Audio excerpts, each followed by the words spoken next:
Tofah an karyawa mawaki Dauda Kahutu alkadarinsa da kuma cika bakinsa da ya akan jam'iyyar nan ta APC, wadda kuma mawakin Dauda Kahutu ke ganin jam'iyyar APC gida ce a gurinsa, har ta kai ta kawo yayi wani cika baki wanda cika bakin nasa kuma daga baya ya zo ya zama ba ɗan ƙaramin matsala ba, inda kuma cika bakin nasa ya sa aka baro jirgin mawakin Dauda Kahutu.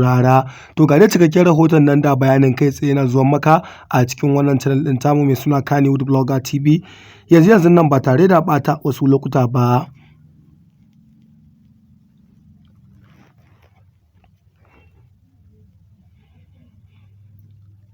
Assalamu alaikum mai sauraro, barka da zuwa wannan tasha tamu mai suna KANNYWOOD Blogger TV.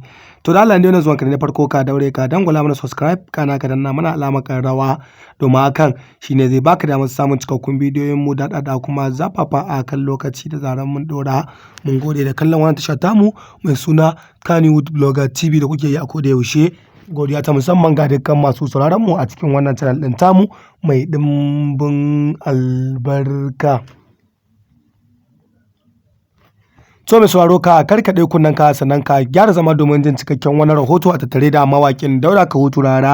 Mawaki Dauda Kahutu ya cika baki akan cewa shi tun da yake a jam'iyyar APC in yi wa mutum waka baya faduwa zaɓe, wanda kuma wannan zaben ya zo da sauye-sauyen abubuwa da dama, inda kuma mutane da dama a cikin wanda mawakin Dauda Kahutu ya rera musu waka sun fadi ƙasa wanwar.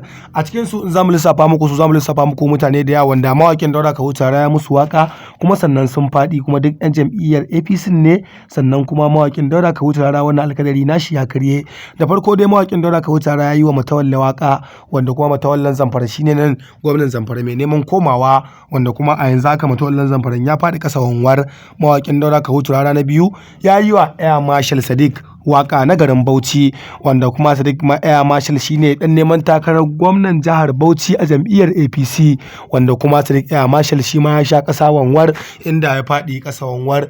Ga kuma Aisha Binani yan jam'iyyar APC a jihar Adamawa, wadda kuma ita ma Aisha Binanin ta faɗi ƙasa wanwar. Idan mun tsallako jihar Kano kuwa akwai Dr. Nasir Yusuf Gawuna, wanda shine mataimakin gwamnan jihar Kano a yanzu haka, kuma dan neman takarar gwamnan jihar Kano wanda ya fadi ƙasa wanwar a cikin jihar ta Kano. Ga kuma Malam Sha'aban Sharaɗa shi ma a jihar ta Kano, wanda mawakin Dauda Kahutu shi ya fara wakewa ma, shi ma Malam Sha'aban Sharaɗa dan takarar gwamnan jihar Kano a jam'iyyar ADP, wanda shi ma ya fadi ƙasa wanwar. Duk wayannan wanda mawakin Dauda Kahutu ya musu waka wannan karo duk sun fadi ƙasa, kuma mawakin Dauda Kahutu ya cika baki akan cewa in dai mutum waka siyasa baya faduwa zabe.